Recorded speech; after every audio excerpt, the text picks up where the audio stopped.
శిల్పి బసవరాజు ఈ పుస్తకాన్ని ఆవిష్కరిస్తూ నాకు ఇచ్చిన అంశంలోకి వెళ్తాను. మీరు ఈ పుస్తకాన్ని తప్పనిసరిగా చదవాలి. మనం చాలా పుస్తకాలు చదువుతూ ఉంటాం, అవసరమైనవే.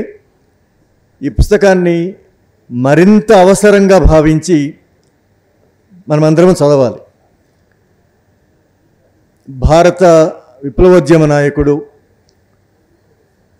సిపిఐ మావోయిస్టు కేంద్ర కార్యదర్శి, భారత విప్లవోద్యమానికి ఒక ప్రజాయుద్ధ మార్గాన్ని చూపించినవాడు, ప్రజాయుద్ధ మార్గం ఆచరణలో ఎట్లా ఉంటుందో ఎలా ఉండాలో నిరూపించినవాడు కామ్రేడ్ బసవరాజు.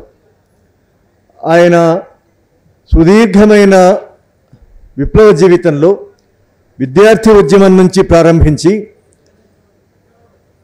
మావోయిస్టు పార్టీకి సైనిక విభాగపు బాధ్యుడిగా సుదీర్ఘకాలం పనిచేసి ఆ తర్వాత ఆ పార్టీకి కేంద్ర నాయకుడిగా ఎన్నికైనటువంటి వ్యక్తి. కాబట్టి బసవరాజు మనకు పెద్దగా తెలియదు అని చెప్పడానికి 72 ఏళ్ళు బతికిన బసవరాజు గురించి ఆయన 25 ఏళ్ల నాటి ఈ ఒక్క ఫోటో మాత్రమే మనకు ఆధారం. 72 ఏళ్ళు బతికాడంటారు ఆయన. ఆయన మృతదేహం మినహా, భౌతిక కాయం మినహాయిస్తే ఆయన చంపేసిన తర్వాత ఆయన తొలినాళ్ల విద్యార్థి దశలోని ఈ ఒక్క ఫోటో మాత్రమే ఆనవాలుగా మిగిలింది. సుదీర్ఘకాలం పాటు విప్లవోద్యమాన్ని నిర్మించి అనేక రంగాలలో దానికి నాయకత్వం వహించి దాని పురోగమనానికి జీవితమంతా వెచ్చించిన మనిషి ఆనవాలు అనేక రకాలుగా చూస్తాం. మనం ఆలోచనలలో, ఫోటోలలో, రచనల్లో చాలా చూస్తాం. ఫోటోలోనే చూడదలుచుకుంటే ఈ యవ్వనపు ఫోటో ఒక్కటే ఆయనకు మనకు ఆనవాలుగా మిగిలింది. అట్లాగే ఈ పుస్తకంలో ఆయన ఎన్ని రచనలు చేశారో మనకు తెలియదు, కానీ ఇప్పటికైతే ఈ పుస్తకంలో 64 పేజీల ఒక అద్భుతమైన ఇంటర్వ్యూ ఒకటి ఉన్నది. ఈరోజు భారత విప్లవోద్యమం గురించి, అది ఎదుర్కొంటున్న సైనిక దాడి గురించి, అది ఎదుర్కొంటున్న సాంస్కృతిక దాడి గురించి చాలా రకాల విశ్లేషణలు ఉన్నాయి, చాలా రకాల భయాలు ఉన్నాయి, చాలా రకాల అనుమానాలు కూడా వెంటాడుతూ ఉన్నాయి. అసలు మొత్తంగానే మావోయిస్టు ఉద్యమం భవితవ్యం ఏమిటి, అసలు ఈ స్థితి రాగలుగుతుంది, ఇది రావడానికి అవకాశం ఉంది, దీని గురించిన వాళ్ళ ముందు చూపు ఏమైనా ఉందా, అసలు వాళ్ళకేమైనా దీని గురించినటువంటి ఈ ప్రాక్టీస్ గురించి వాళ్ళకి ఆలోచనలు ఏమైనా ఉన్నాయా అనే ప్రశ్నలు కూడా మన చుట్టూ చాలా ఉన్నాయి. ఈ ప్రశ్నలన్నింటినీ సరిగా మీరు అర్థం చేసుకోదలుచుకుంటే, భారత విప్లవోద్యమ వికాసాన్ని మనం తెలుసుకోదలుచుకుంటే, కనీసం గత 25 ఏళ్ల విప్లవోద్యమం ఒక అఖిల భారత స్థాయి విప్లవోద్యమంగా అది ఆవిర్భవించి అనేక ప్రజాయుద్ధ మార్గాలన్నీ కలిసి ఒక అఖిల భారత విప్లవోద్యమంగా అది ఎదిగే క్రమంలో అది సంతరించుకున్న ఆలోచనల్ని, అది క్రోడీకరించుకున్న అనుభవాలని, అది తనలో భాగం చేసుకున్న మొత్తం చైతన్యాన్ని మనం తెలుసుకోవాలి అంటే ఈ పుస్తకంలో ఉండే ఇంటర్వ్యూని మనం చదవాల్సిన అవసరం ఉంది. అట్లాగే ఈ స్థితి గురించి వాళ్ళు ఏం ఆలోచించారు, ఇట్లాంటి ఒక యుద్ధం ఒకటి, ఒక దాడి ఒకటి, పెద్ద ఎత్తున దాడి ఒకటి జరుగుతుంది అనే విషయాల పట్ల వాళ్ళకి ఏమైనా అవగాహన ఉన్నదా లేదా అనే సందేహాలు కూడా మనకుంటే వాటిని తీర్చుకోవడానికి కూడా ఈ 63 పేజీల ఆయన ఇంటర్వ్యూని మనం చదవాల్సిన అవసరం ఉంది. ఒక అంతర్జాతీయ పాత్రికేయుడికి ఆయన ప్రధాన కార్యదర్శి అయిన తర్వాత ఇచ్చిన ఇంటర్వ్యూ ఇది. దీంతో పాటు ఆ 23 పేజీలు పోను మొత్తంగా 565 పేజీల ఈ పుస్తకంలో ఆ 63 పేజీలు పోను 260 పేజీలు పోను మిగతా ఇంటర్వ్యూ మినహాయిస్తే ఆయన అమరత్వం మొత్తం సమాజాన్ని ఎంత ఆలోచింపచేసింది, ఎంత దుఃఖానికి లోను చేసింది, ఎన్ని వైపుల నుంచి. నిజానికి విప్లవోద్యమాన్ని అభిమానిస్తున్న వాళ్ళు మాత్రమే కాదు, పాత్రికేయులు, విద్యార్థులు, విద్యార్థి రంగంలో పనిచేస్తున్నటువంటి వాళ్ళు, రచయితలు, వేరు విప్లవ పార్టీల వాళ్ళు, అంతర్జాతీయ స్థాయిలో విప్లవోద్యమాన్ని నిర్మిస్తున్న వేరు దేశాల విప్లవ పార్టీల సంతాప ప్రకటనలు చాలా ఈ పుస్తకంలో ఉన్నాయి. అంటే బసవరాజు మృతి, ఆయన హత్య మొత్తంగా భారత విప్లవోద్యమాన్నే కాకుండా ప్రపంచవ్యాప్తంగానే విప్లవ శక్తులను ఎట్లాంటి దుఃఖానికి, ఆగ్రహానికి లోను చేశాయి, ఎట్లా ఆలోచింపచేశాయి. అది ఎట్లా ఒక నిజంగా ఆయనను చూసి ఆయన పేరు విని పాలకవర్గాలు భయపడుతూ ఉంటాయి.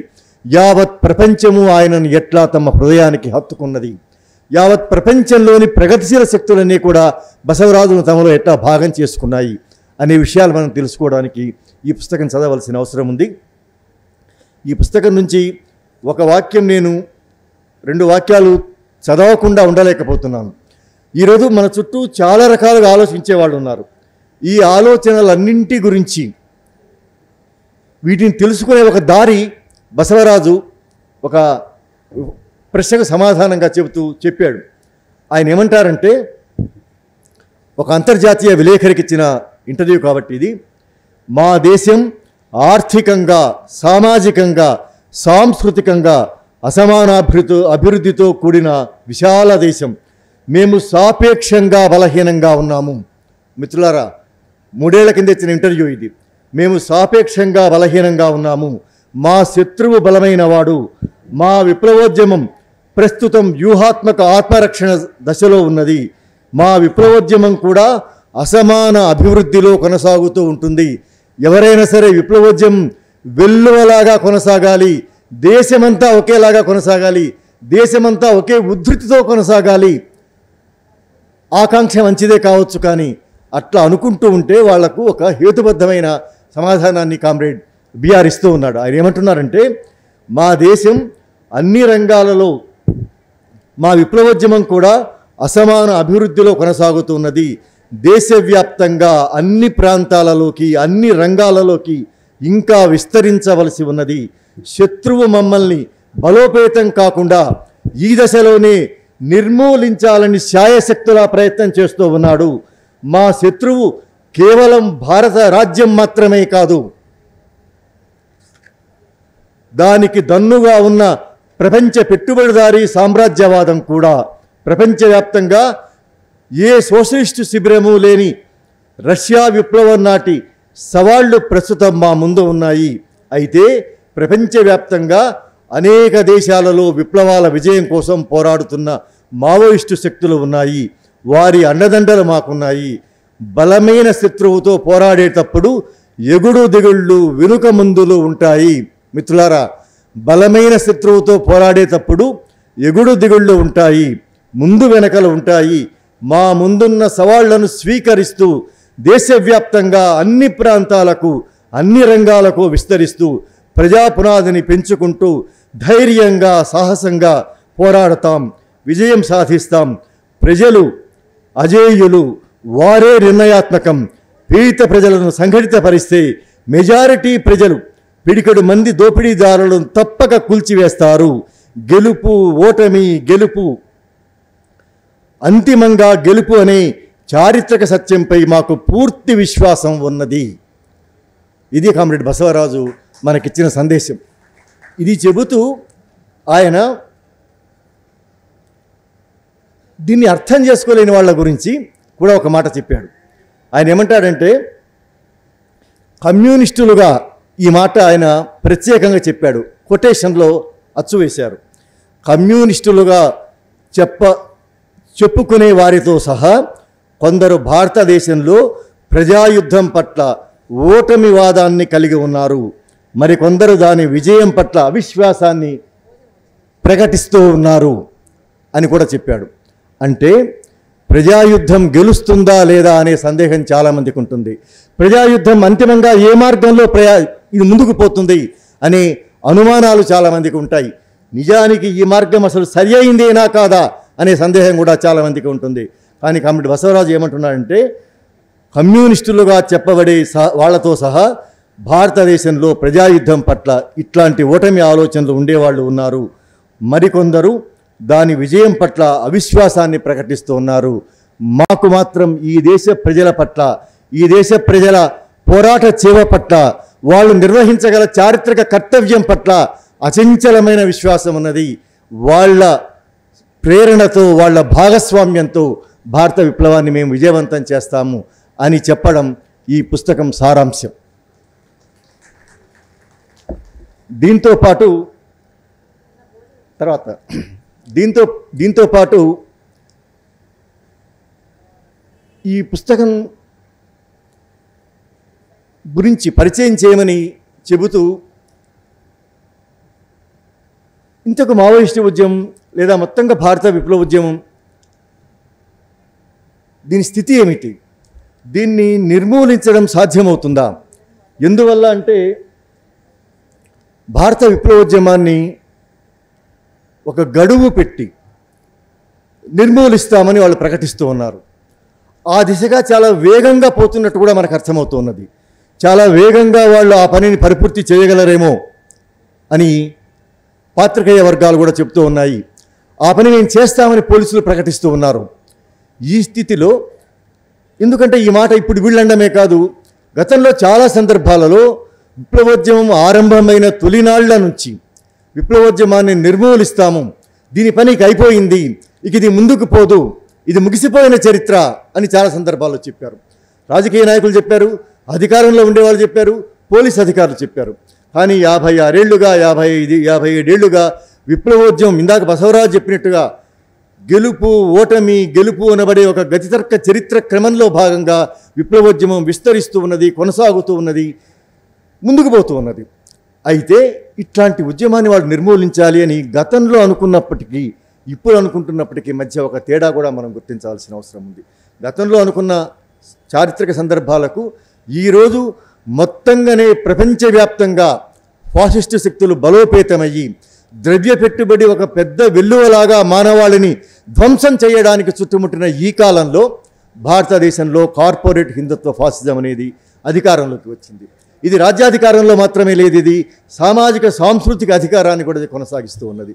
ఒక మొత్తంగా సమాజాన్ని విచ్ఛిన్నం చేయగల శక్తిగా ఇది ఉన్నది అని అనిపించేలాగా కూడా మన ముందుకు వచ్చి ఉన్నది. ఈ కాలంలో విప్లవోద్యమాన్ని నిర్మూలిస్తామని వాళ్ళు చేస్తున్న ప్రకటన ఏదైతే ఉందో ఆ ప్రకటన ఎట్లా అది నిజమవుతుందా అనే విషయాన్ని మనం తప్పనిసరిగా అమరవీరుల స్ఫూర్తితోటి, బసవరాజు లాంటి వాళ్ళు మాత్రమే కాదు, వేలాది మంది విప్లవకారుల బలిదానాలతో నిర్మించిన ఈ విప్లవోద్యమం భవితవ్యాన్ని మనం ఎట్లా అర్థం చేసుకుంటున్నాము. వాడు నిర్మూలిస్తామని చెప్తూ ఉన్నారు, కానీ విప్లవోద్యమం తాను అజేయంగా ముందుకు నేను పోగలను, ప్రజల చొరవతోటి ప్రజల భాగస్వామ్యంతో నేను విప్లవోద్యమాన్ని ముందుకు తీసుకెళ్తాననేసి నాయకత్వం చెబుతూ ఉన్నది. ఈ సందర్భంలో మనం దీన్ని ఎట్లాగా అర్థం చేసుకోవాల్సి ఉన్నది. ఎందువల్ల అంటే ఈ విషయాన్ని, విప్లవోద్యమాన్ని నిర్మూలించగలరా అనే అంశాన్ని కేవలం సైనిక రంగంలో మాత్రమే చూస్తే సరిపోదు. సైనిక రంగం నిర్ణయాత్మకమైంది మాత్రమే కావచ్చు, అయితే సైనిక రంగంతో పాటు విప్లవోద్యమం భవితవ్యాన్ని, దాని పురోగతిని అర్థం చేసుకోవడానికి రాజకీయ అర్థశాస్త్ర కోణంలో చూడాల్సిన అవసరం ఉంటుంది. అట్లాగే విప్లవోద్యమం దాని స్థితి ఎట్లా ఉంటుంది, అది రేపు పొద్దున ఎట్లా మారుతుంది, దేశవ్యాప్తంగా ఎట్లాగా విస్తరించే అవకాశం ఉంది అనే విషయాన్ని చారిత్రక దృష్టితో చూడవలసిన అవసరం ఉంటుంది. అట్లాగే ప్రజా పోరాటాల వైపు నుంచి, కేవలం విప్లవోద్యమం వైపు నుంచే కాకుండా వేరువేరు ప్రజా పోరాటాల వైపు నుంచి, వాటన్నింటి ఆకాంక్షల వైపు నుంచి కూడా భారత విప్లవోద్యమం ఎట్లా ఉండబోతుందనే విషయాన్ని మనం చూడవలసిన అవసరం ఉంది. కాబట్టి వాళ్ళు ఒక గడువు పెట్టి ఒక తేదీ ప్రకటించి ఈ లోపు విప్లవోద్యమాన్ని నిర్మూలిస్తామని వాళ్ళు చెప్పడం అనే విషయాన్ని మనం ఒక భావజాల కోణంలో చూడాల్సిన అవసరం ఉంది. మొత్తంగా అసలు ఈ విషయాన్ని మన చుట్టూ చాలా రకాల ప్రజాస్వామిక శక్తులు, ఎందువల్లంటే గత 3 నెలలుగా శాంతి చర్చల కాల్పుల విరమణ ప్రతిపాదన వచ్చినప్పటి నుంచి, లేకపోతే ఏడాదిన్నరగా ఆపరేషన్ కగార్ కొనసాగుతున్న నేపథ్యంలో నుంచి, మొత్తంగా విప్లవ శిబిరంలోనే కాకుండా బయట ప్రజాస్వామిక శక్తులు కూడా ఇలాంటి ఒక ప్రశ్న వేసుకుంటూ ఉన్నాయి. మావోయిస్టు ఉద్యమం పరిస్థితి ఏమవుతుంది అంటే, ఇందులో కొంత ఆందోళన ఉన్నది, కొంత తెలియంతనం ఉన్నది, కొంత దుఃఖం ఉన్నది, కొంత న్యాయంగానే అసలు దీని పట్ల ఒక ఆర్తితోటి దీని స్థితి ఏమిటి అని. ఎందువల్ల అంటే ఆ పక్క నుంచి పెద్ద ఎత్తున దాడి జరుగుతున్నది కాబట్టి, లక్షల సైనిక బలగాలు మోహరించాయి కాబట్టి మొత్తంగా దండకారణ్యాన్నంతా కూడా వాళ్ళ చేతిలోకి దండకారణ్యం వెళ్ళిపోయింది. విప్లవోద్యమ స్థావరాలన్నీ కూడా వాళ్ళ చేతిలోకి వెళ్ళిపోయాయని మనకు అర్థమవుతున్న సమయంలో దీని భవిష్యత్తు ఏమిటనేటువంటి ఒక ప్రశ్న మన ముందుకు వస్తుంది. కాబట్టి దీన్ని కేవలం పత్రికల్లో వచ్చే వార్తల ఆధారంగా మాత్రమే దీన్ని మనం అర్థం చేసుకోలేము. కేవలం సైనిక రంగంలో జరుగుతున్న సంఘర్షణ వైపు నుంచి మాత్రమే దీన్ని మనం అర్థం చేసుకోలేము. మొత్తంగా ఒక చారిత్రక క్రమంగా దీన్ని ఎట్లా మనం పరిశీలించవలసిన అవసరం ఉంది అనేది మనం చూసినప్పుడు ఒక 3-4 అంశాలు మీ ముందు నేను చెప్పి ముగిస్తాను. ఎందుకంటే ఇంకా చాలా ప్రోగ్రాం నడవలసి ఉంది. కాబట్టి భారత విప్లవోద్యమాన్ని నిర్మూలిస్తామనే మాట గతంలో చెప్పినప్పటికీ ఇప్పటికీ శత్రువు చాలా బలోపేతమైన మాట వాస్తవమే. శత్రువు మాత్రమే కాదు, విప్లవోద్యమం కూడా అపారమైన అనుభవాలు గడించింది, అపారమైన అద్భుతమైన విజయాలు సాధించింది. దేశంలో ఎవరైతే విప్లవంలో భాగం కావలసి ఉన్నదో, ఎవరైతే విప్లవాన్ని నిర్వహించవలసి ఉన్నదో, చరిత్ర నిర్దేశించిన కర్తవ్యాన్ని ఎవరైతే నిర్వహించగల సామాజిక శక్తులుగా ఉన్నారో అట్లాంటి అసంఖ్యాకమైనటువంటి సామాజిక సమూహాలను విప్లవోద్యమం గత 30 ఏళ్ల కాలంలో తన దగ్గరికి తీసుకున్నది. ఇది విప్లవోద్యమానికి సంబంధించిన ఒక ప్రధానమైన బలం. ఇది మనం చాలాసార్లు శత్రువు బలం వైపు నుంచి చూస్తూ ఉంటాం, శత్రువు ప్రకటనల వైపు నుంచి చూస్తూ ఉంటాం, శత్రువు చేసే దాడి వైపు నుంచి చూసి విప్లవోద్యమం స్థితి ఏమవుతుంది, ప్రజలు ఏమైపోతారు, ప్రజలు కొనసాగించగలుగుతారా లేదా అన్నటువంటి ఒక సందేహానికి మనం లోనవుతూ ఉంటాం. అట్లాగే మనకి కొంత తెలియంతనం వైపు నుంచి కూడా, అమాయకత్వం వైపు నుంచి కూడా మనం ఆలోచిస్తూ ఉంటాం. కానీ ఉద్యమాలను చూడవలసింది ఆ వైపు నుంచి మాత్రమే కాదు. మనం దాన్ని సమగ్రంగా అర్థం చేసుకోదలుచుకుంటే, అన్ని వైపుల నుంచి దాన్ని మనం అర్థం చేసుకోదలుచుకున్నామంటే శత్రువు వ్యూహం వైపు నుంచి, దాడి వైపు నుంచి కాకుండా ఉద్యమం వైపు నుంచి కూడా మనం అర్థం చేసుకోవాల్సిన అవసరం ఉంటుంది. అట్లా చూసినప్పుడు గత 30 ఏళ్ల కాలంలో లేదా 25 ఏళ్ల కాలంలో విప్లవోద్యమం ఈ దేశంలో ఎవరైతే విప్లవం చేయడానికి ముందుకు రావాల్సి ఉందో వాళ్ళందరినీ ఒక సమరశీల శక్తిగా విప్లవోద్యమం తయారు చేసింది. అది తయారు చేసే క్రమంలో నిజానికి ఈ దేశంలో ఒక ప్రత్యేకమైన ఒక సామాజిక దశ ఒకటి కొనసాగుతూ ఉన్నది. ఈ సామాజిక దశలో అణిచివేతకు గురవుతున్న స్త్రీలను విప్లవోద్యమం 30-40 ఏళ్ల కాలంలో సగానికంటే ఎక్కువగా తనలో భాగం చేసుకున్నది. ఇది మొట్టమొదట ఈ విప్లవోద్యమం ఎంత శక్తివంతమైనది, అందులో ఉండే కొద్దిమంది వ్యక్తుల్ని చంపివేయవచ్చు, కొద్దిమంది నాయకుల్ని చంపివేయవచ్చు, కొద్దిమంది కార్యకర్తలను చంపివేయవచ్చు, కొద్దిమంది లేదా చెయ్యలేక వెనక్కి వచ్చేయచ్చు, కొద్దిమందిని అరెస్ట్ చేసి జైళ్ల పాలు చేయవచ్చు, కొద్దిమంది వైద్యం అందకుండా చేసి వాళ్ళు మరి చనిపోయేలాగా చేయవచ్చు. ఇలాంటివి చాలా జరుగుతాయి. ఇవన్నీ చాలా విషాదకరమైనటువంటి నష్టాలు, చాలా పెద్ద నష్టాలుగా కూడా వీటిని మనం చూడవచ్చు. అయితే ఆ నష్టాలతో పోల్చుకున్నప్పుడు ఈ దేశంలో 140 కోట్ల మంది 150 కోట్ల మంది ప్రజలు ఉన్నారనే విషయాన్ని మనం మర్చిపోవడానికి వీల్లేదు. ఆ ప్రజలందరూ వాళ్ళల్లో పిడికిడు మంది సంపన్న వర్గాలు మినహాయిస్తే, కొద్దిమంది దోపిడీ వర్గాలు మినహాయిస్తే, విప్లవం పట్ల వ్యతిరేకత ఉండే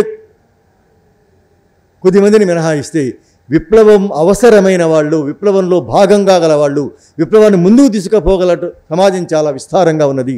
ఆ విస్తారమైన సమాజంలో సగం మంది ఉన్నటువంటి మహిళల్ని విప్లవోద్యమం తన వైపు తీసుకొచ్చుకోగలిగింది.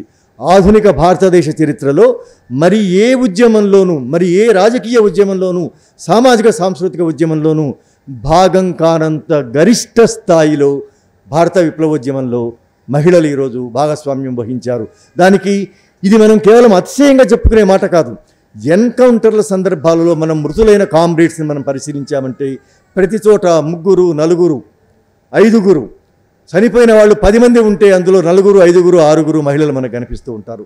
ఈరోజు మనం ఆవిష్కరించుకున్న పుస్తకాలు కూడా నిజానికి ఒక అద్భుతమైనటువంటి మహిళలు, రచయితలు, మేధావులైనటువంటి నాయకులైనటువంటి మహిళలు వాళ్ళు విప్లవోద్యమంలో ఉంటూ అమరులు కావడం మనం చూసాం. అంటే ఈ దేశంలో సగం మంది మహిళల్ని విప్లవోద్యమం తన వైపు ఆకర్షించుకునేటట్టుగా, తనలో భాగం చేసుకునేటట్టుగా చేసుకోగలిగింది.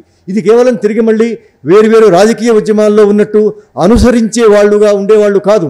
విప్లవోద్యమంలో మహిళలు అనుసరించేవాళ్ళు కాదు, లేకపోతే అనుబంధమైన పనులు చేసేవాళ్ళు కాదు. విప్లవోద్యమంలో మహిళలు ఎంత సమరశీలంగా ఉంటారు అని చెప్పడానికి ఇందాక మనం ఆవిష్కరించుకున్న పుస్తకాల్లో ఉండేటువంటి మహిళా కామ్రేడ్సే మనకు ఒక సజీవమైన తక్షణ ఉదాహరణ. వాళ్ళు విప్లవోద్యమంలో రాష్ట్ర స్థాయి నాయకులుగా ఎదిగి అనేక రంగాలలో, అంటే క్రాంతికారి జనసేన సర్కార్ దగ్గర నుంచి మొదలుపెట్టుకుంటే, సైనిక విభాగం దగ్గర నుంచి మొదలుపెట్టుకుంటే, పార్టీ నిర్మాణాల దగ్గర నుంచి మొదలుపెట్టుకుంటే, మొత్తంగా ప్రజా నిర్మాణాల వరకు అన్నింటిలోనూ మహిళలు, ఆ మహిళలు కూడా ఆదివాసీ మహిళలు, పట్టణ ప్రాంతాలలో ఉండే చదువుకున్న విద్యావంతులైన ఉన్నత విద్యావంతులైనటువంటి మహిళలు, గ్రామీణ దళిత బహుజన మహిళలు, ఇట్లాంటి మహిళలందరినీ తనలోకి సమీకరించుకోగలిగి వాళ్ళందరికీ విముక్తి మార్గాన్ని చూపించగలిగి వాళ్ళందరూ నిజంగా వాళ్లే విముక్తిని సాధించగలిగి చైతన్యాన్ని అందించగలిగే పార్టీని అమిత్ షా నిర్మూలించగలడా అని ఒక ప్రశ్న మనం వేసుకోవాల్సిన అవసరం ఉంది. ఇది మొదటి అంశం. రెండవది, సామాజికంగా చూసినప్పుడు మహిళల తర్వాత భారతదేశంలో అసంఖ్యాకంగా ఉండే 50% పైగా 60% పైగా ఉండే వేరువేరు రూపాలలో ఉండే దళిత బహుజన కులాలకు చెందిన ప్రజలను విప్లవోద్యమం తనలో భాగం చేసుకున్నది. నిజానికి ఈరోజు పార్లమెంటరీ అస్తిత్వ రాజకీయాలు అనుసరిస్తున్న వాళ్ళు, కొనసాగిస్తున్న వాళ్ళు చాలామంది చెప్తూ ఉన్నారు, విప్లవోద్యమంలో దళితులు లేరు, విప్లవోద్యమంలో బహుజనులు లేరు అనేసి. నిజానికి ఏ దళిత బహుజన నిర్మాణాలలో కంటే కూడా సమరశీలంగా, క్రియాశీలంగా, చైతన్యవంతంగా, నిర్ణాయకంగా ఈరోజు దళితులు, బహుజనులు అసంఖ్యాకంగా ఈ సమాజంలో ఎంతమంది ఉన్నారో అంత పర్సెంటేజ్, అంతకంటే ఎక్కువ మంది విప్లవోద్యమంలో ఈరోజు కొనసాగుతూ ఉన్నారు, విప్లవోద్యమానికి అభిమానులుగా కొనసాగుతూ ఉన్నారు. అట్లాంటి వాళ్ళు విప్లవం వాళ్లకు కావాలి కాబట్టి వాళ్ళు మాత్రమే ఒక చారిత్రక కర్తవ్యాన్ని వాళ్ళు సజీవంగా నిర్మించగలరు. కాబట్టి వాళ్ల నాయకత్వంలో కొనసాగుతున్న విప్లవోద్యమాన్ని అమిత్ షా నిర్మూలించగలడా, నరేంద్ర మోడీ నిర్మూలించగలడా అనేటువంటి ప్రశ్న మనం ఒకదాన్ని వేసుకోవాల్సిన అవసరం ఉంది. అట్లాగే 8%, 9% ఉన్నటువంటి ఆదివాసులు భారతదేశంలో వేరువేరు ప్రాంతాలలో విప్లవోద్యమం కొనసాగుతున్న అన్ని ప్రాంతాలలో, కొన్ని ప్రాంతాలలో లేకపోవచ్చు కానీ ఉన్న అన్ని ప్రాంతాలలోని ఆదివాసులను విప్లవోద్యమం తనలో సమీకరించుకున్నది. ఈరోజు భారత విప్లవోద్యమానికి కేంద్ర స్థాయి నాయకులు కూడా ఆదివాసులు, ఆదివాసీ మహిళలు ఉన్నట్టుగా మనకు వార్తలు వస్తున్నాయి. అట్లాంటి ఒక సజీవమైన, ఒక ఆర్గానిక్, ఈ మట్టిలో నుంచి, నేలలో నుంచి, ఈ పర్యావరణంలో నుంచి వచ్చే కార్మిక వర్గం అనదగ్గ వాళ్ళు భారతదేశంలో ఒక కార్మిక వర్గ విప్లవాన్ని విజయవంతం చేయదగ సామాజిక సమూహాలన్నింటినీ తనలోకి ఒక్క ముస్లింల విషయంలో మినహాయిస్తే, ముస్లింల శాతం చాలా తక్కువగా ఉన్నది కానీ మిగతా అన్ని పీడిత సమూహాలను, రైతాంగాన్ని, రైతు కూలీలను తనలో భాగం చేసుకుంటున్న విప్లవోద్యమంలో వాళ్ళు వ్యక్తులను మాత్రమే చంపగలరేమో కానీ, వ్యక్తులను పనిచేయకుండా అడ్డుకోగలరేమో కానీ విప్లవోద్యమాన్ని వాళ్ళు వచ్చే సంవత్సరం మార్చి 31 నాటికి కాదు కదా, ఎప్పటికీ నిర్మూలించలేరు అనే ఒక అద్భుతమైనటువంటి ఒక భరోసా, ఒక ఆచరణ విప్లవోద్యమం రుజువు చేసింది. ఇది కాల్పనికమైన విషయం కాదు, ఇది కథల్లో రాసేది కాదు, విప్లవోద్యమ ఆచరణలో రుజువైనటువంటి ఒక సత్యం. ఇది ఒక ప్రధానమైనటువంటి అంశం. రెండవది, విప్లవోద్యమ అనుభవంలో గత 30 ఏళ్ల కాలంలో చాలామంది నిజానికి శాంతి చర్చల సందర్భంలో మాట్లాడుతూ ఉన్నారు, సాయుధ పోరాటాన్ని ఎంచుకున్నందువల్లనే ప్రజలకు దూరమైపోయారు అనేసి. ఇందాక మనం చేసిన ఈ పరిశీలన ప్రకారంగా ఏ రాజకీయ ఉద్యమంలో కంటే కూడా గరిష్ట స్థాయిలో అట్టడుగు శ్రామిక ప్రజలు, శ్రామిక కులాలకు, వర్గాలకు, లైంగికతకు సంబంధించినటువంటి ప్రజలు విప్లవోద్యమంలో కొనసాగుతూ ఉండడం మాత్రమే కాకుండా, కేవలం సాయుధ రూపంలో మాత్రమే కాకుండా సాయుధ రూపాలకు, చట్టబద్ధ పోరాట రూపాలకు మధ్య సమన్వయం సాధించిన ఘనత కూడా భారత విప్లవోద్యమానికి ఉన్నది. అంటే అది కేవలం తుపాకుల పోరాటం మాత్రమే కాదు, సాయుధ పోరాటానికి, వర్గ పోరాటానికి సాయుధ పోరాటం అనేది ఒక అత్యున్నత పోరాట రూపం అయితే కావచ్చు, కానీ దాన్ని అనుసరించవలసిందే కావచ్చు, అది తప్పనిసరి అయ్యేది మాత్రమే. అయినప్పటికీ దాన్ని వేగవంతం చెయ్యాలి అన్నా, దానికి ఒక రక్షణ వలయంగా ఉండాలి అన్నా, దాన్ని ఒక గుణాత్మకంగా ముందుకు తీసుకుపోవాలి అన్నా ప్రజల భాగస్వామ్యాన్ని, ప్రజలు చేయగల పోరాట రూపాలన్నింటినీ విప్లవోద్యమం ప్రజల ముందు పెట్టి, ప్రజల అవసరమైన నినాదాలన్నింటినీ ప్రజల ముందు పెట్టి, వాళ్ళు చేయగల పోరాటాలన్నింటినీ, అంటే ఒక చట్టబద్ధ పోరాటాలు, సాయుధ పోరాటాల సమ్మేళనంగా భారత విప్లవోద్యమం ఒక 30-40 ఏళ్లుగా అద్భుతమైనటువంటి ప్రయోగాలు చేసింది. ఇంత ప్రయోగశీలత, అంటే పోరాట రూపాలలో ఇంత ప్రయోగశీలత ఉన్నటువంటి విప్లవోద్యమాన్ని నీవు కేవలం సైనిక దాడులతో నిర్మూలించగలవా అన్నటువంటి ఒక ప్రశ్న మనం ఈరోజు కేంద్ర ప్రభుత్వానికి వేయవలసిన అవసరం ఉంది. కాబట్టి వాడు సైనికంగా నష్టాన్ని చేయవచ్చు, కానీ వేరువేరు ప్రజా పోరాట రూపాల్లో వేరువేరు సందర్భాలలో వేరువేరు డిమాండ్ల మీద ప్రజల రంగం మీదకి వస్తున్నారు. ఆ పోరాటాలన్నింటినీ అణిచివేయడము, నిర్మూలించడము ఏ ప్రభుత్వానికి ఎప్పటికీ సాధ్యం కాదు అని మనం అర్థం చేసుకోవాల్సిన అవసరం ఉంది. దీనికి కొనసాగింపుగా ఇంకొక మాట ఏం చెప్పొచ్చు అంటే, ఈ అన్ని రకాల ప్రజా పోరాటాలు ఇవి విప్లవోద్యమ ప్రత్యక్ష ప్రభావంలో ఉండేవి మాత్రమే కాదు, పరోక్ష ప్రభావంలో ఉండేవి మాత్రమే కాదు, అసలు విప్లవోద్యమంతో సంబంధం లేకుండా సమాజంలో ప్రజల న్యాయమైన ఆకాంక్షలన్నింటినీ వ్యక్తం చేసి ప్రజాస్వామిక పోరాటాలు, సాంస్కృతిక పోరాటాలు, సామాజిక ఉద్యమాలు, రాజ్యాంగబద్ధమైన డిమాండ్ మీద కొనసాగుతున్న ఉద్యమాలు దేశంలో కొన్ని వందల పోరాటాలు కొనసాగుతూ ఉన్నాయి. ఈ వందల పోరాటాలన్నింటికీ ఒక భావజాల కూడలిగా ఈరోజు భారత విప్లవోద్యమం ఉన్నది. ఈ పోరాటాలన్నింటికీ ధైర్యాన్ని, సాహసాన్ని, తెగువను ఇవ్వగల పోరాటంగా ఈరోజు భారత విప్లవోద్యమం ఉన్నది. కాబట్టి అట్లాంటి పోరాటాన్ని నిర్మూలించడం అనేది సాధ్యమవుతుందా అనే ప్రశ్న మనం వేసుకోవాల్సిన అవసరం ఉంది. ఈ విప్లవోద్యమాన్ని నిర్మూలించే క్రమంలో వాళ్ళు చాలా రకాల ప్రకటనలు వాళ్ళు చేయవచ్చు, కానీ మనుషులను చేయవచ్చు, కానీ మనుషులను తయారు చేయడం అనేది ఎందువల్ల అంటే, విప్లవోద్యమము మానవ వ్యక్తిత్వంలో ఎట్లా భాగమవుతుంది, మనుషుల సంస్కారంలో ఎట్లా భాగమవుతుంది, మనుషులను ఒక క్రియాశీలమైన వ్యక్తులుగా ఎట్లాగా విప్లవోద్యమం తయారు చేస్తుంది అనే విషయాన్ని మనం గత 30 ఏళ్ళుగా మనం పరిశీలిస్తూ ఉన్నాం. దీనికి ఒక చిన్న ఉదాహరణ, ఇక్కడ లక్ష్మణరావు గారు ఉన్నారు కాబట్టి నేను ప్రస్తావిస్తున్నా. అందరూ అట్లాంటి వాళ్ళే. కామ్రేడ్ అరుణ ఎప్పుడో 20-25 ఏళ్ల కిందట విశాఖపట్నంలో చలసాని ప్రసాద్ ఇంట్లో ఒక చిన్న అమ్మాయిగా ఉండగా చూసాం. చలసాని ప్రసాద్ ఆ అమ్మాయిని జింకపిల్ల అని పిలిచేవాడు. అట్లాంటి ఒక చిన్న జింకపిల్ల లాంటి ఒక అమ్మాయి, ఒక మామూలు అమ్మాయి, ఆ అమ్మాయి వ్యక్తిత్వంలో విప్లవం ఎట్లా ప్రవేశించింది, ఆ అమ్మాయి చైతన్యంలో విప్లవం ఎట్లాగా ప్రవేశించింది.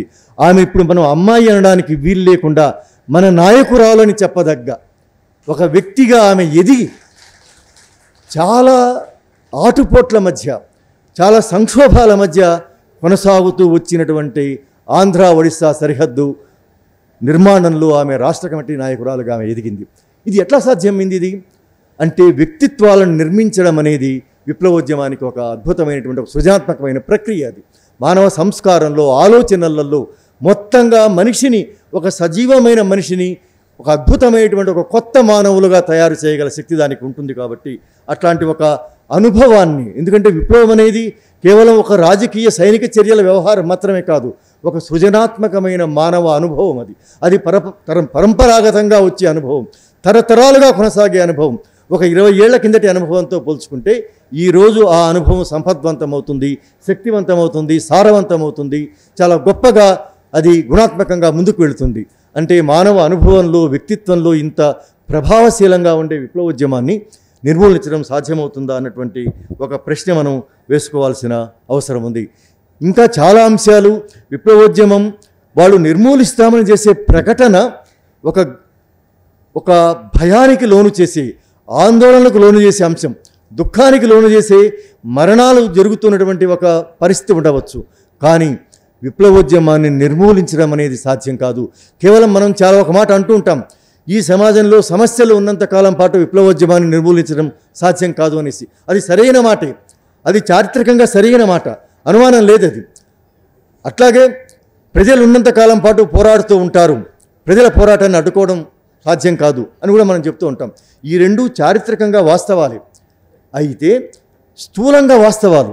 ఈ స్థూలమైన వాస్తవాన్ని నిర్దిష్టంగా ఈరోజు మనం ఇక్కడ 2025లో నిలబడి ఉన్నాం. 2026 మార్చి నాటికి ఒక ప్రధానమైన ఈ దేశంలో ఒక ఉద్యమాన్ని నిర్మూలిస్తామని వాళ్ళు చెప్తూ ఉన్నారు. ఆ ఉద్యమాన్ని నిర్మూలించడం వాళ్లకు సాధ్యమవుతుందా? ఆ ఉద్యమాన్ని నిర్మూలించడం అనేది వాళ్లకు ఏ రకాలుగా సాధ్యం కాదో, అది ఎట్లాగా ఆటుపోట్లకు లోనైనా, తీవ్రమైన నష్టాలకే లోనైనా సరే, అది అంచెలంచెలుగా ఎదిగి తిరిగి మళ్ళీ అది తన పురోగమనాన్ని అది సాధిస్తుంది అని మనం చెప్పడానికి ఆ ఉద్యమ అనుభవంలో నుంచి, ఆచరణలో నుంచి, సైద్ధాంతిక అవగాహనలో నుంచి ఎన్నో విషయాలు చెప్పవచ్చు. కనీసం మీ ముందు నేను ఒక 3-4 అంశాలు మీతో మాట్లాడే అవకాశం వచ్చింది. ఈ అవకాశం ఇచ్చినందుకు ధన్యవాదాలు చెప్తూ ముగిస్తున్నాను.